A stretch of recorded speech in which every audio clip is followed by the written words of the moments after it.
नमस्कार दोस्तों, मेरा नाम डॉक्टर नगेंद्र यादव है। ब्रीडिंग सीज़न के दौरान आपको क्या क्या सावधानियां रखनी चाहिए? देखिए, जब भी ब्रीडिंग सीज़न आता है उसमें आप ये चाहते हो कि आपका ब्रीडिंग का 100% सक्सेसफुल रिजल्ट मिले। उसके लिए आपको कुछ चीज़ों का ध्यान रखना पड़ेगा। एक तो आपकी जो केज की लोकेशन है वो सबसे ज़्यादा इम्पॉर्टेंट होता है। आपने अपने बर्ड्स का केज जहाँ पर रखा है वहाँ पर कम से कम डिस्टर्बेंस होना चाहिए। यदि वहाँ पर बार बार डिस्टरबेंस होगा तो उससे क्या है, आपके पक्षी का ध्यान भटकेगा और आपका पक्षी जो अंडों के ऊपर बैठा हुआ है मटकी के अंदर या घोंसले के अंदर, वो उस डिस्टरबेंस की वजह से वहाँ पर एकदम से शांत होकर के नहीं बैठता। वो बार बार बाहर आएगा उठ करके देखने के लिए शोर क्यों हो रहा है। उससे क्या होता है कि जो टेम्परेचर है अंडे का, जो बर्ड्स ने टेम्परेचर मेंटेन किया था, ऑटोमेटिक वो डिस्टर्ब होता रहेगा और उसमें क्या है, अंडे के अंदर बच्चे की मॉर्टेलिटी होने की पॉसिबिलिटी रहती है। क्योंकि टेम्परेचर में फ्लक्चुएशन जब भी होता है तो अंडे के अंदर जो है बच्चा अक्सर मर जाता है।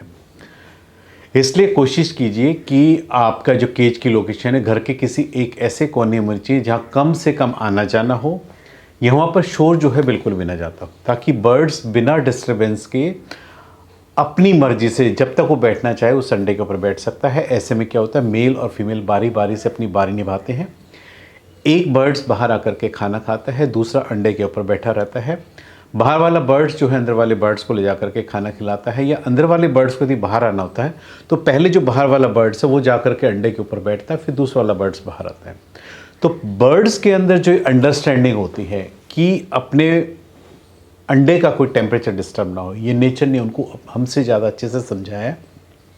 क्योंकि उन्हें भी पता है कि यदि अंडे में से बच्चा सक्सेसफुल निकालना है तो इसका टेम्परेचर डिस्टर्ब नहीं होना चाहिए। इसलिए हमें भी अपनी तरफ से कोशिश करनी चाहिए कि उसको डिस्टर्ब ना करें, उसको एकांत में रहने दें।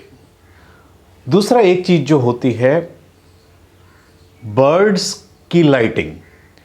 बर्ड्स को यदि ज़्यादा लाइटिंग आप देते हो उसके केज में जहाँ पर है वहाँ ज़्यादा रोशनी है तो उसमें भी बर्ड्स डिस्टर्ब रहता है। ऐसे में आपको कोशिश करनी चाहिए कि थोड़ा सा अंधेरा यदि आप रखते हैं तो ऑटोमेटिक बर्ड्स उसमें कंफर्टेबल रहता है। बार बार बर्ड्स के खाने पिंजरे के आसपास जाकर के उसको डिस्टर्ब ना करें, उसको टाइम टू टाइम केवल खाना दें और पानी चेंज करने के लिए ही उसके केज के आसपास जाएं।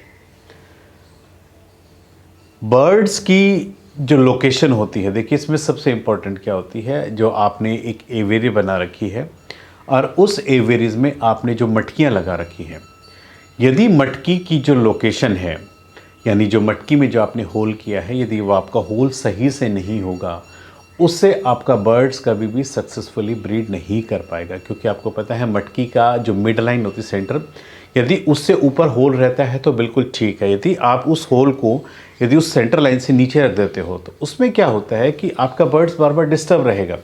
क्योंकि अंदर अंडे के ऊपर बैठने के बाद उसके बाहर जो भी पक्षी घूम रहा है तो ऑटोमेटिक वो उसको नज़र आता रहेगा और नज़र आने की वजह से वो शांत नहीं रह सकता। शांत ना रहने की वजह से क्या है, वो बार बार बाहर रहेगा, डिस्टर्ब रहेगा और अंडे का टेम्परेचर डिस्टर्ब होता है। अगर आपका बर्ड्स जब उस अंडे के ऊपर बैठेगा ही नहीं तो अंडे के अंदर बच्चा बनेगा ही नहीं।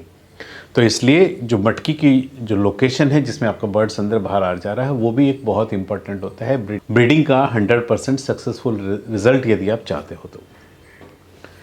ब्रीडिंग के इस सीज़न में भी आपको जो है उसकी डाइट पे कैल्शियम, विटामिन्स, ये सब चीज़ें एक्स्ट्रा ऐड कर दीजिए ताकि बर्ड्स को ताकत पूरी मिलती रहे। क्योंकि आपको पता है कि ऐसे में एक अच्छा न्यूट्रिशन और अच्छा कैल्शियम यदि आप बर्ड्स को देते हो तो बर्ड्स में इम्यूनिटी स्ट्रांग होती है, वही इम्यूनिटी डायरेक्ट इनडायरेक्ट कहीं ना कहीं बच्चे में भी जाती है।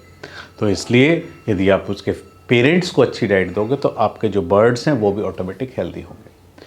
तो दो चीज़ें मेन इंपॉर्टेंट होती है, एक तो बर्ड्स के केज की लोकेशन, लाइटिंग और फूड के अंदर आपने क्या ऐड करके देना है। यदि आप इन तीन चीज़ों का ध्यान रखोगे इस ब्रीडिंग सीजन के दौरान तो आप ये मान के चलिए कि आपका जो ब्रीडिंग का रिजल्ट है 100% सक्सेसफुल आपको देखने को मिलेगा।